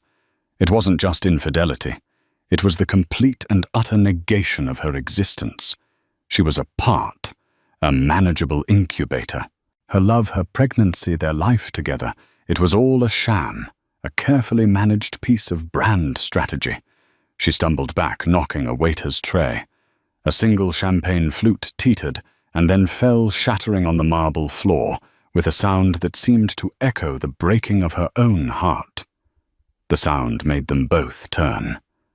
Lucius's eyes widened, not with guilt or remorse, but with pure, unadulterated annoyance. He strode out of the corridor, Giselle a smug shadow behind him. "Cressida," he said, his voice dangerously low, his eyes cold as ice. "What are you doing, skulking in the corners?" Tears streamed down her face, hot and silent. "I saw you, Lucius." He glanced at the onlookers who were beginning to stare, his face hardening into a mask of public control. He grabbed her arm, his fingers digging into her skin, and steered her towards a side exit. "Don't you dare make a scene here," he hissed, his voice a venomous whisper in her ear. "You will ruin everything." "You ruined everything," She finally choked out the words, raw and ragged. "Our marriage, our baby." They were in a deserted hallway now. He finally let her go, pushing her against the wall. He looked at her, then truly looked at her, and she saw nothing but contempt. "Our baby," he scoffed. "Don't be so dramatic. It's a convenient distraction for you, isn't it? Something to keep you busy. You should focus on your little hobby. You know the baby." The words from the opening hook, the final fatal blow. He had taken the one pure, precious thing in her life, their unborn child, and twisted it into another insult, another way to diminish her. Something inside Cress snapped. The grief, the shock, the years of quiet subservience, it all coalesced into a single clarifying moment of cold, hard certainty. She looked him dead in the eye, her tears suddenly gone, replaced by an unnerving calm. "You're right," she said, her voice steady. "I should focus, but not on the baby, on getting as far away from you as I possibly can." Before he could react, she turned and walked away. Not back to the party, but down the hall past the kitchens and out a service exit into the cold night air. The city lights blurred as she walked a taxi's headlights, cutting through the darkness. She didn't look back. She left behind the diamonds, the silk gown, the penthouse, the lies. She walked out with nothing but the clothes on her back, a life growing inside her, and the chilling echo of her husband's final unforgivable words. The shattering was complete. Now all that was left were the ruins. The cold night air hit Cress like a slap, a brutal awakening from the suffocating warmth of the gala. The emerald silk gown felt like a costume from another life, thin and useless against the city's unforgiving chill. Her manicured hands, accustomed to the soft leather of a chauffeured car, fumbled in her tiny clutch. She had her phone, a lipstick, and a single credit card, a supplementary card on Lucius's account, which she knew would be cancelled by morning. Panic, cold and sharp, threatened to overwhelm her. She was pregnant alone and effectively homeless on a downtown street corner.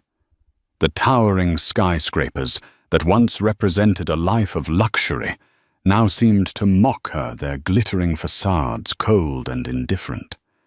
For a terrifying moment, she had nowhere to go.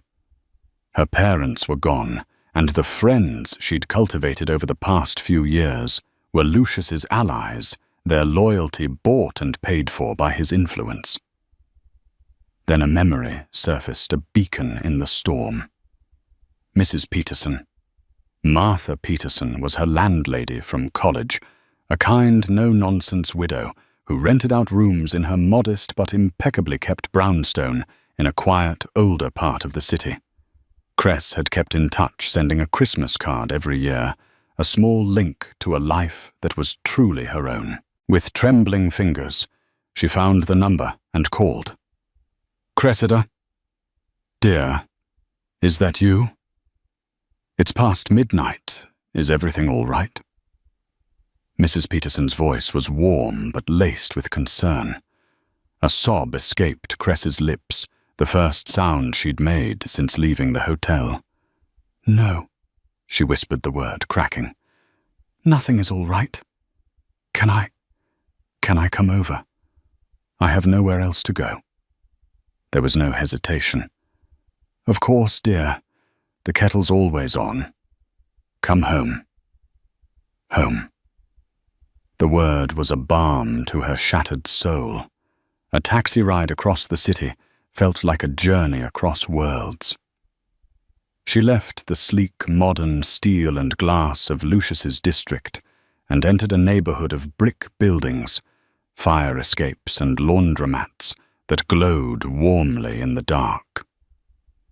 Mrs. Peterson opened the door before Cress even knocked. She was a small, sturdy woman with kind eyes and hair the color of steel wool.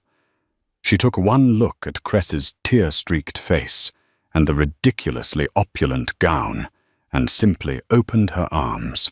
Cress collapsed into her embrace, the raw, unfiltered grief she'd been suppressing, finally erupting in a storm of sobs. Mrs. Peterson led her inside, sat her down at the worn oak kitchen table, and wrapped a thick knitted afghan around her shoulders. She placed a steaming mug of chamomile tea in Cress's hands, and sat opposite her, waiting patiently for the storm to pass. Over the next hour, the whole sordid story came pouring out, the dismissiveness, the affair with Giselle, the final cruel words about the baby.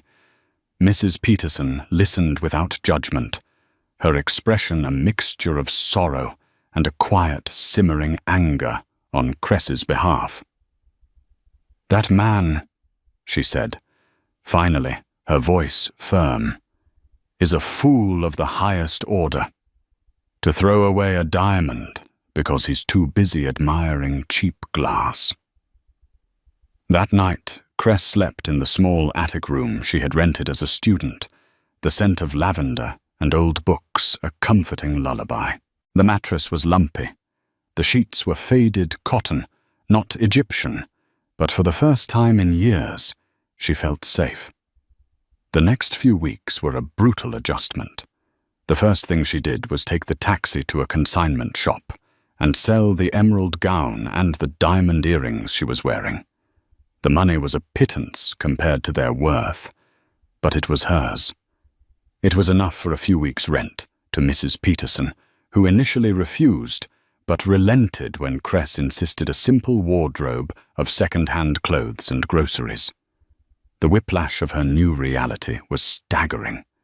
One day she was attending fittings for custom maternity wear. The next she was counting change to see if she could afford organic milk. The nausea of her first trimester returned with a vengeance amplified by stress and a diet that no longer included chef-prepared, nutrient-balanced meals. She was exhausted emotionally and physically. Some days the weight of her grief and fear was so heavy she could barely get out of bed. She would lie there, one hand on her growing belly, and weep for the future she had lost, and for the child who would be born into this chaos. Lucius made no attempt to contact her. The credit card was cancelled within hours, as she'd predicted. A week later, a curt email from his lawyer arrived informing her that divorce proceedings had been initiated and that given the circumstances of her desertion, she should not expect a generous settlement. There was no mention of the baby. It was as if she and their child had been surgically excised from his life. The cold corporate cruelty of it all reignited a spark of anger within her. It was a small spark, but in the darkness of her despair, it was enough to see by. Mrs. Peterson was her rock. She would leave trays of toast and soup outside Cress's door, never pushing, but always present. She'd coax her out for walks in the local park, encouraging her to feel the sun on her face. "One foot in front of the other, dear," she'd say. "That's all anyone can do." Slowly, painfully, Cress began to piece herself back together. The storm was still raging, but she was no longer adrift. She was learning to build a raft. She started sketching again, not for a business, but for herself. She drew the faces she saw in the park, the intricate patterns of leaves on the sidewalk, the way the light hit the brick buildings at sunset. It was a way to reclaim a part of herself that Lucius had tried to extinguish. She was no longer Cressida Montclair, the millionaire's wife. She was Cress Bishop, a designer, a survivor, and a mother-to-be. And in the quiet anonymity of her new life that felt like a promotion, months bled into one another. The city transitioned from the crispness of late autumn to the deep freeze of winter. Cress's belly grew round and full, a constant living reminder of the new life she was now solely responsible for. The sharp, acute pain of Lucius's betrayal had dulled into a persistent heavy ache, but her focus had shifted. Her survival and the well-being of her baby became her entire world.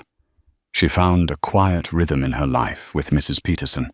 She helped with chores around the house, her sketches began to fill a new portfolio, and she even took on some small freelance jobs designing logos and brochures for local businesses. The pay was meager, but the sense of accomplishment was immeasurable. Each dollar she earned was a brick in the foundation of her new independent life. One particularly cold and snowy afternoon, with the city hushed under a blanket of white, Mrs. Peterson asked for her help clearing out some old boxes from a storage closet. "My old bones aren't what they used to be," she said with a smile. Amongst the dusty relics of a life well lived, Cress found a small wooden trunk tucked away in a corner.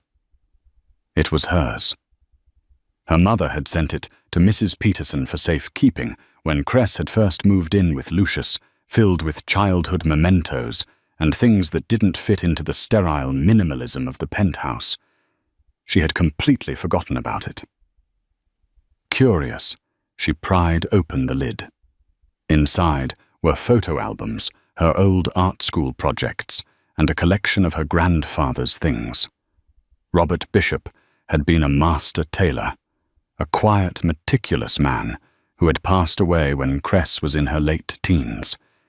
He had been her first mentor, the one who taught her about the feel of different fabrics, the importance of a perfect stitch, the soul that could be woven into a garment. She lifted out his old sewing kit, the heavy shears he used to cut cloth, and a small velvet pouch. Inside the pouch was not jewelry, but a single ornate old-fashioned brass key and a thick sealed envelope made of heavy parchment. Her name, Cressida, was written on the front in her grandfather's elegant looping script. Her heart pounded as she broke the wax seal. The letter inside was dated a week before he passed away. "My dearest Cressida, if you are reading this, it means I am gone, and I hope that you have found happiness in your life. I am writing to you about a part of my past I rarely spoke of. Long before I was a simple neighborhood tailor, I was a partner in a business. I was the craftsman, the artist. My partner was the salesman, the visionary. Together we founded a small but exceptional textile company called Ariadne Weavers. We created fabrics of unparalleled quality. Over time, my partner, a man named Jonathan Montclair, wanted to expand into fashion, into a world of glamour and branding that held little appeal for me. We had different visions. I wanted to create art. He wanted to build an empire. We parted ways amicably. I sold him my operational shares, but I kept my founding stake, a silent, controlling interest in the parent company we had established. I had no interest in boardrooms or stock markets, but I wanted to ensure the legacy of our quality was protected. I put these shares into a blind trust for you, my only grandchild. The company evolved, and Ariadne Weavers became the foundation of what you now likely know as Montclair Couture. Jonathan's son, and perhaps his grandson, may have forgotten that the roots of their grand empire lie in the hands of a quiet tailor. This key will open a safe deposit box at the Sterling National Bank downtown. Inside you will find the trust documents. They are structured to give you full control upon your 30th birthday, or under a force majeure clause, which can be enacted in the event of significant personal distress or upheaval. My lawyer, a brilliant man named David Chen, holds the second key and the full instructions. His card is enclosed. This is your legacy, Cressida. Not a weapon, but a shield. It is the fruit of my life's work. Use it to protect yourself, to build something beautiful and true, and to ensure that true craftsmanship is never sacrificed for the sake of empty glamour. Be happy, my dear girl.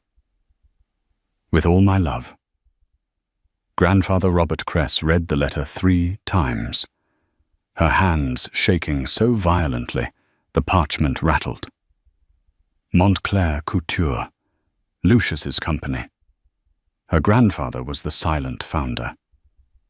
It seemed impossible a fantasy. She stared at the heavy brass key in her palm. It felt impossibly real. A shield, he had called it. Right now, she needed a shield more than anything. The next morning, driven by a dizzying mix of hope and disbelief, she called the number on the enclosed business card. A calm, professional voice answered. Law Offices of Chen and Associates. My name is Cressida Bishop, she said, her own voice barely a whisper. I was told to contact a Mr. David Chen. It's regarding my grandfather, Robert Bishop. There was a brief pause on the other end of the line. Mr. Chen has been expecting your call for a very long time, the voice replied. Can you come in this afternoon? The law office was in a sleek, modern building, a world away from Mrs. Peterson's cozy brownstone. But Cress walked in not as a supplicant, but as a woman on a mission. David Chen was a sharp, impeccably dressed man in his late 50s, with intelligent eyes that seemed to see everything. He greeted her not with pity, but with a deep professional respect. He already had his key. Together they went to the bank. The safe deposit box was opened, and inside, nestled in a leather-bound folio, were the documents. As Mr. Chen explained the complex legal language, the reality of the situation began to sink in. Her grandfather hadn't just left her some stock. He had left her a 52% controlling interest in the holding company that owned Montclair Couture and all its assets. It was an ironclad, unassailable majority stake. Because Lucius's father had diluted his own shares over the years to fund acquisitions and pay off debts, Lucius's own portion, which he believed gave him ultimate control, was only around 35%. He was a king ruling a kingdom he didn't actually own. Your grandfather's force majeure clause is quite clear. Mr. Chen explained, his voice calm and steady, as he looked at the heavily pregnant, determined woman before him. Your current circumstances, divorce, financial abandonment, more than satisfy the conditions. The trust is now yours to command. The question is, Ms. Bishop, what do you want to do with it? Cress looked down at the documents at her grandfather's name, entwined with the Montclairs. She thought of Lucius's sneering face, of Giselle's cruel nickname for her, of the way her dreams had been casually crushed. But more than that, she thought of her grandfather's words, build something beautiful and true. A slow, determined smile spread across her face. The storm hadn't broken her. It had washed away the debris and revealed the foundation that had been there all along. Mr. Chen, she said, her voice clear and strong. I want to call a meeting, an extraordinary general meeting of the shareholders, and I want to introduce them to their new majority owner. The discovery of her inheritance didn't trigger an immediate, vengeful charge. Instead, it ignited a slow, deliberate fire within Cress. The months of helplessness and fear were burned away, replaced by a cold, crystalline focus. She was no longer a victim adrift in a storm. She was the storm itself, gathering strength, waiting for the perfect moment to make landfall. David Chen became her general, her strategist. They met not in his gleaming corporate office, but in the quiet, sunlit parlor of Mrs. Peterson's brownstone, a war room hidden in plain sight. Over cups of tea and plates of biscuits, they pored over decades of company financials, board meeting minutes, and shareholder reports. Cress wasn't just claiming an inheritance. She was earning it. She devoured every document, learning the intricate dance of corporate governance, finance, and law. She discovered the company's weaknesses, its strengths, and most importantly, the rot that had set in under Lucius's leadership. While Montclair Couture's public image was stronger than ever, thanks to Giselle's flashy, critically acclaimed but astronomically expensive new collection, the company's finances told a different story. Lucius was leveraging assets to fund lavish marketing campaigns and his own exorbitant lifestyle. He had fired dozens of long-serving loyal employees, master tailors, pattern makers, and textile experts who had been with the company for decades, some since her grandfather's era, replacing them with cheaper, less experienced labor to cut costs. He was sacrificing the very soul of the company, its commitment to quality craftsmanship, for short-term buzz and profit. He was turning her grandfather's legacy into a hollow, gilded shell. "He's arrogant," David Chen observed one afternoon, tapping a finger on a damning quarterly report. "He believes he's untouchable. That's our greatest advantage. He won't see us coming." Their plan, which Cress privately named the Phoenix Agenda, was twofold. First, they needed to consolidate her power silently. While her 52% stake gave her control, David advised acquiring a few more percentage points on the open market through a proxy buyer. This would not only fortify her position, but also create a small stir, a tremor that might put Lucius on edge, but wouldn't reveal the true source of the earthquake to come. "We make him look for a threat from a rival corporation or a hedge fund," David explained.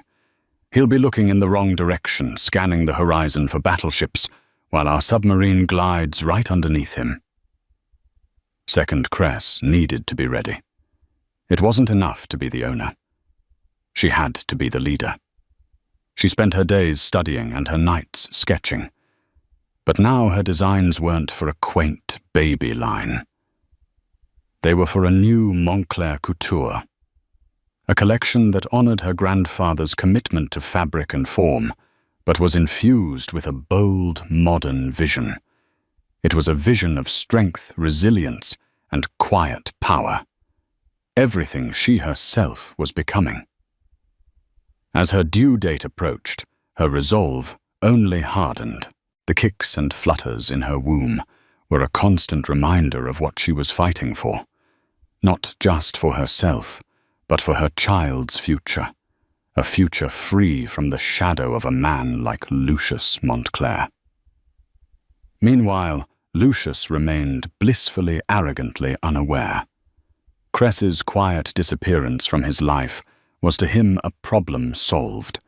He was seen at every party, every opening, with the triumphant Giselle Dubois on his arm. The press hailed them as the new power couple of fashion. In a widely circulated interview, Lucius was asked about his recent divorce.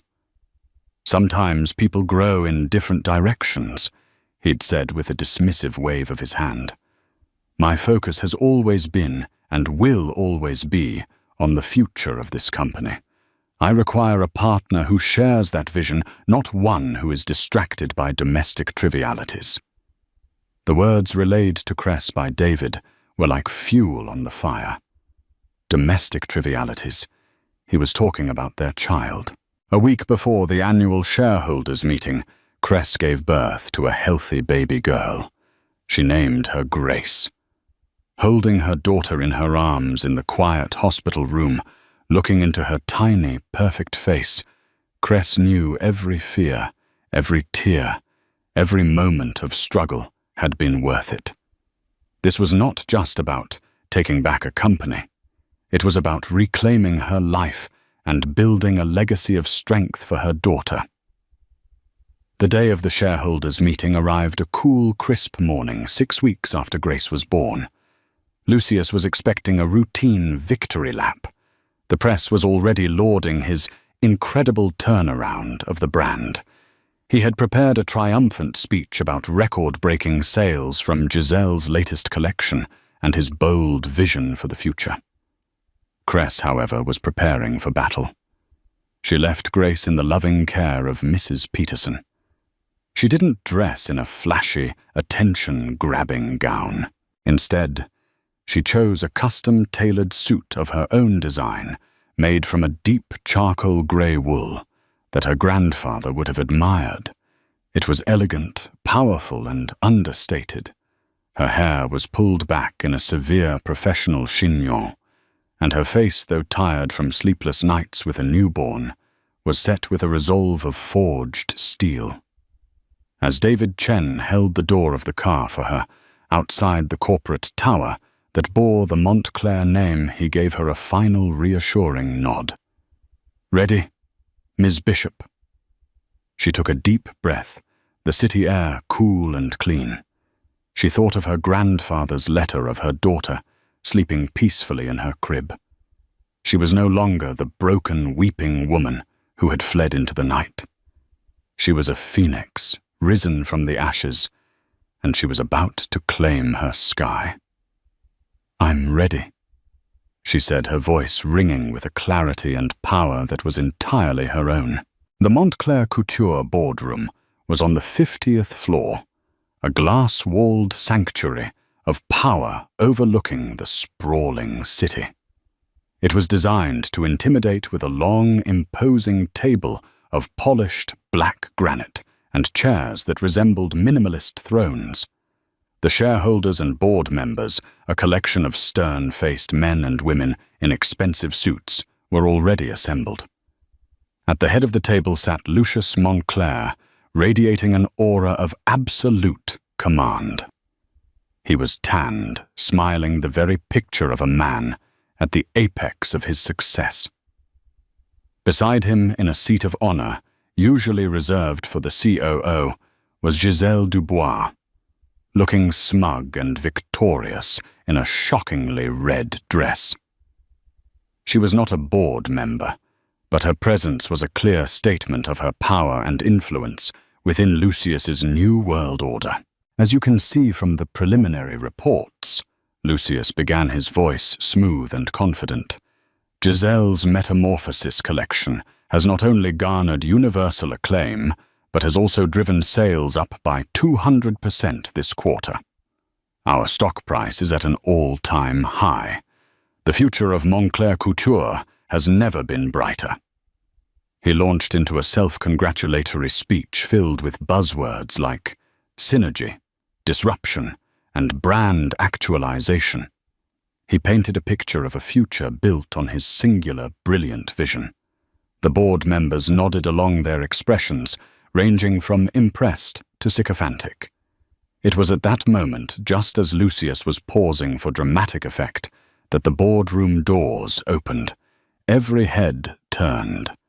Standing in the doorway was a woman they didn't recognize. She was flanked by the formidable David Chen, whose reputation as one of the city's sharpest corporate lawyers preceded him. The woman was poised, her expression unreadable, her tailored grey suit a stark contrast to Giselle's flamboyant red. She radiated an aura of quiet, unshakable authority. Lucius frowned, irritated by the interruption. "I'm sorry, this is a private meeting. Security." But before anyone could move, David Chen stepped forward, placing a slim leather portfolio on the granite table. "That won't be necessary, Mr. Montclair. We are precisely where we are supposed to be." Cress stepped into the room, her heels clicking with quiet purpose on the marble floor.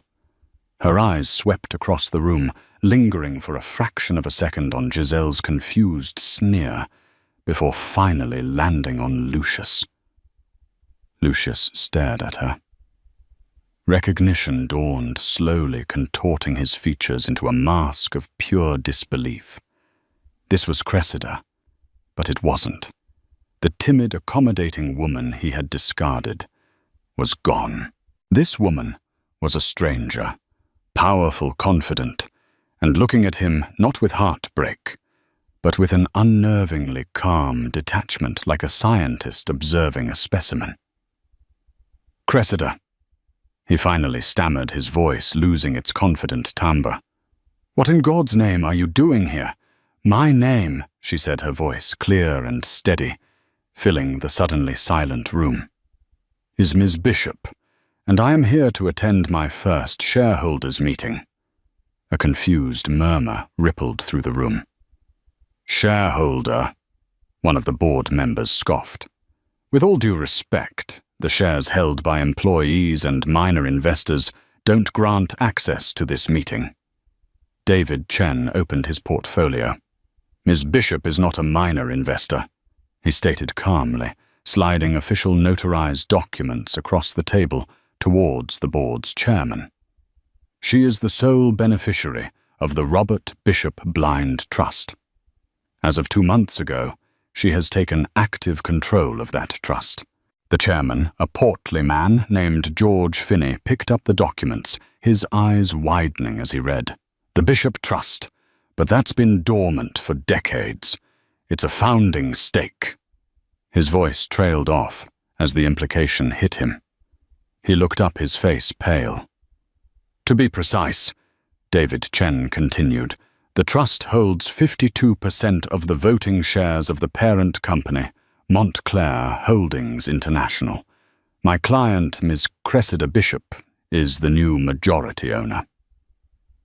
The silence that followed was absolute, a crushing weight of pure shock.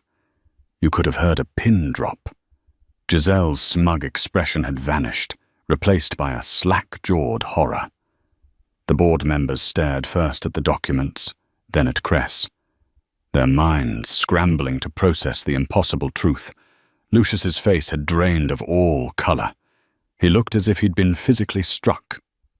That's impossible, he breathed, shaking his head. It's a lie. My father. Your father knew. Cress said, her voice cutting through his denial like a shard of glass. He knew that the foundation of this entire empire belonged to my grandfather, the man whose artistry he built his brand upon, and then conveniently forgot. You, however, seem to have been kept in the dark. She walked slowly around the table until she stood directly opposite him. You spoke of your vision for the future, she said, her gaze unwavering. But your vision is one of debt disposability and disrespect for the legacy that made this company great. You fired craftsmen who had dedicated their lives to this house to fund her overpriced, overhyped collections. She gave a curt nod towards a horrified Giselle. You leveraged the company's assets to fund your own ego. You have mistaken flash for substance and buzz for value. She placed her hands on the back of the chair at the head of the table. Effective immediately, I am exercising my rights as majority shareholder. This board is adjourned. A new meeting will be called tomorrow to elect a new board of directors. Mr. Montclair, your position as CEO and chairman is terminated. You have 1 hour to clear your personal belongings from your office. Security will escort you out.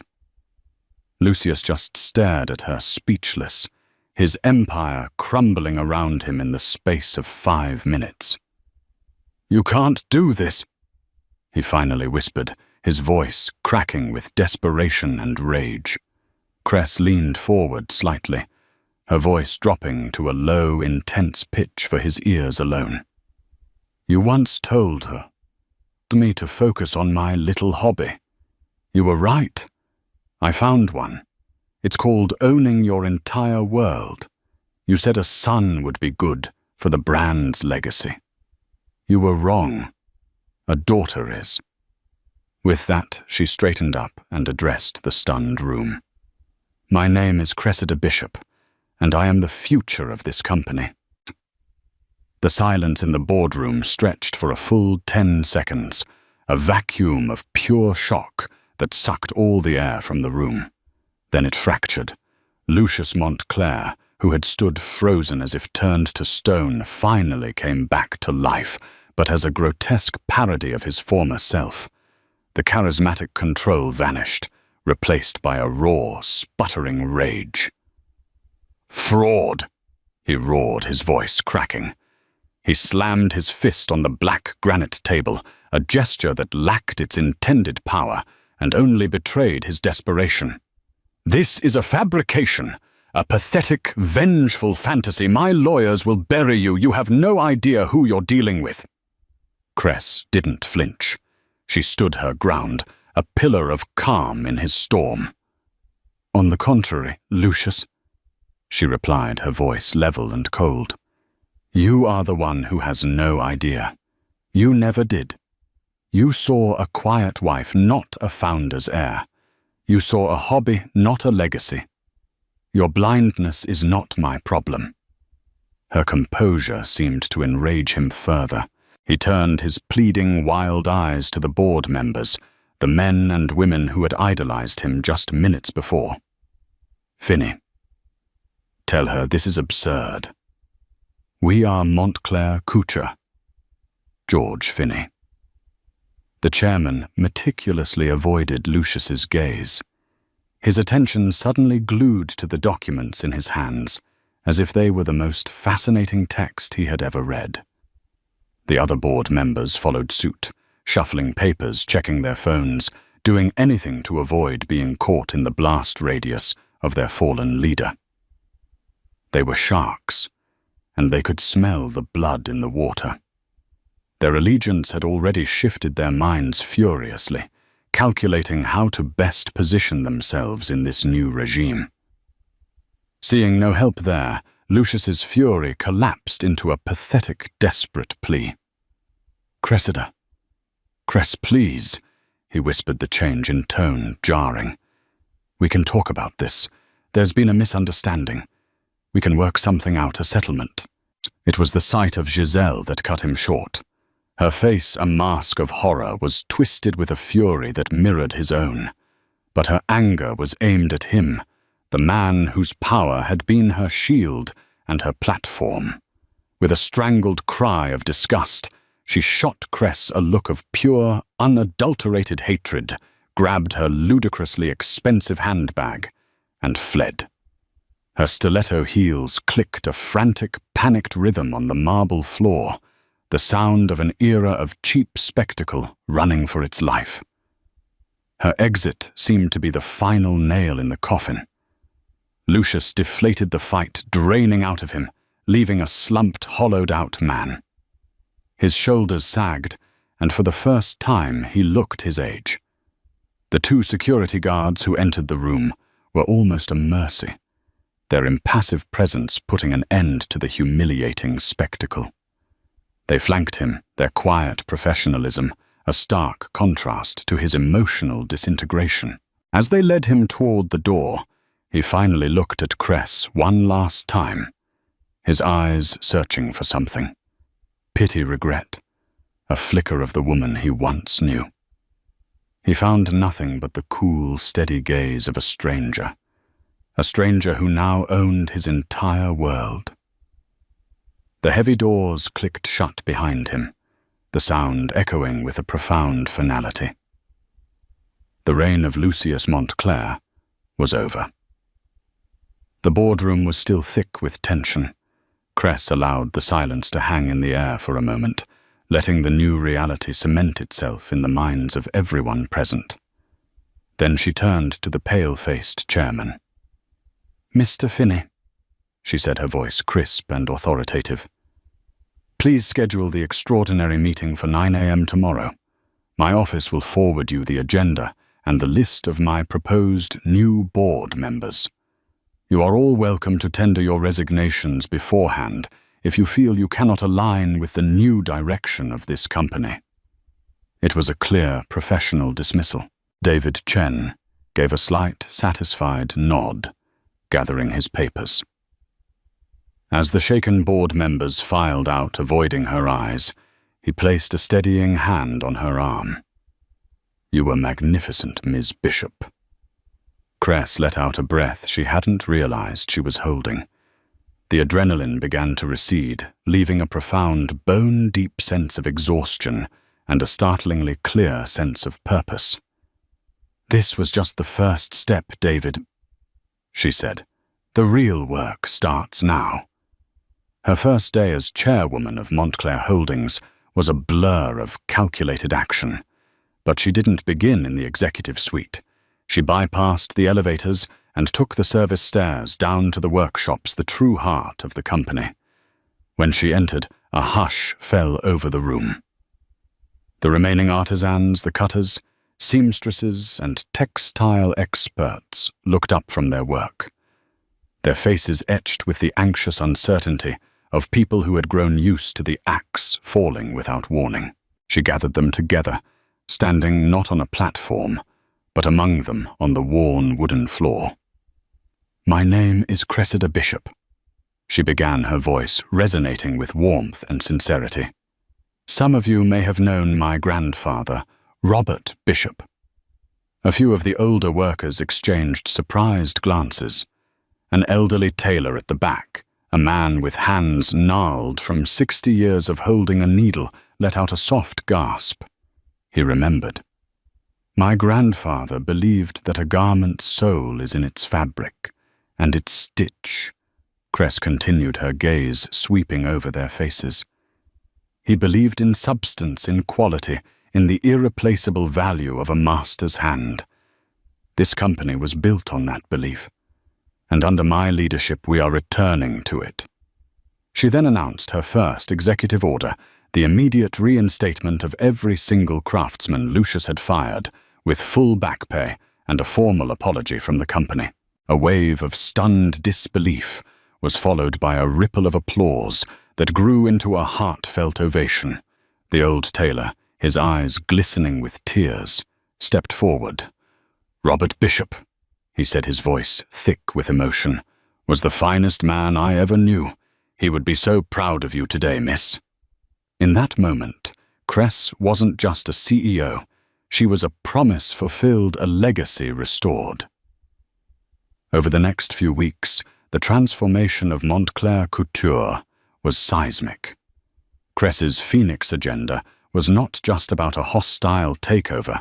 It was a complete cultural and creative resurrection. The new motto she installed, etched onto the lobby wall, where a giant portrait of Lucius used to hang, was substance over spectacle. She walked through the design studio, which felt sterile and soulless under Giselle's tenure. Tucked away in a corner, she found Helen, a veteran pattern maker in her late 60s, who was quietly packing her things, assuming she would be next to go. Cress approached her and asked to see her personal sketchbook. Hesitantly, Helen revealed pages filled with designs of breathtaking elegance and structural genius ideas Lucius and Giselle had dismissed as too classic. "Helen," Cress said, her voice gentle but firm, "I'm not accepting your resignation. I'm offering you the position of head designer."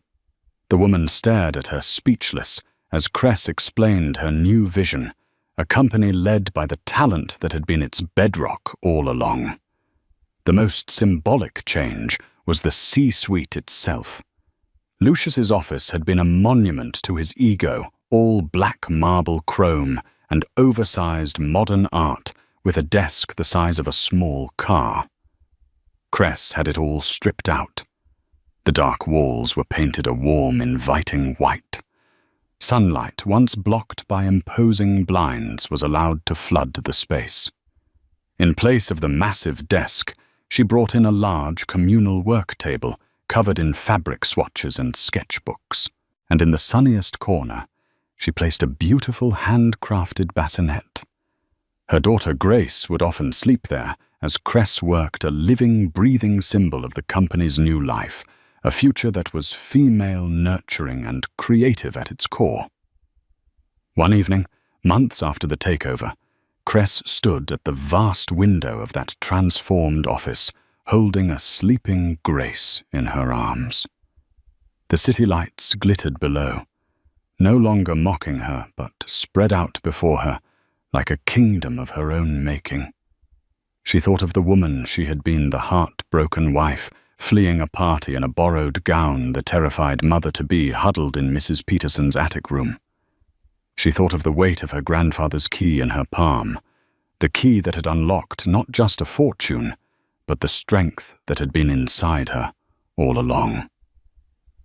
The world was calling her story a tale of revenge. But as she looked down at her daughter's peaceful face, she knew it was something more profound. Revenge was a fire that consumed itself, leaving only ash. What she had done was an act of restoration. She had saved a legacy from ruin and built a future for her child. She was no longer a prisoner in a gilded cage. She was the architect of her own destiny, a creator, a leader, and a mother. She had walked out of her old life broken, but in doing so had discovered the parts of herself that were truly unbreakable.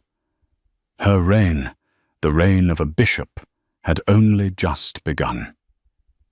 And there you have it, the incredible story of Cressida Bishop, a story that proves that the deepest betrayals can sometimes forge the strongest souls. She went from a broken, pregnant wife with nothing to her name to the powerful leader of a fashion empire, not through revenge, but through resilience, intelligence, and by reclaiming a legacy she never knew she had.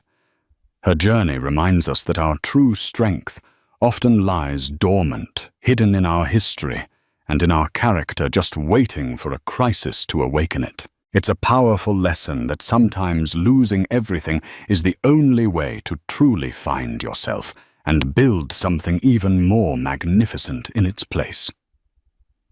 What did you think of Cress's ultimate power move? Was Lucius's downfall everything you hoped it would be? Let us know your thoughts in the comments below. If you were moved by this story of strength and poetic justice, please hit that like button. Share it with someone who needs to hear a story of triumph, and most importantly, subscribe to our channel for more unforgettable, real-life dramas. Your support helps us bring these powerful stories to light. Thank you for listening.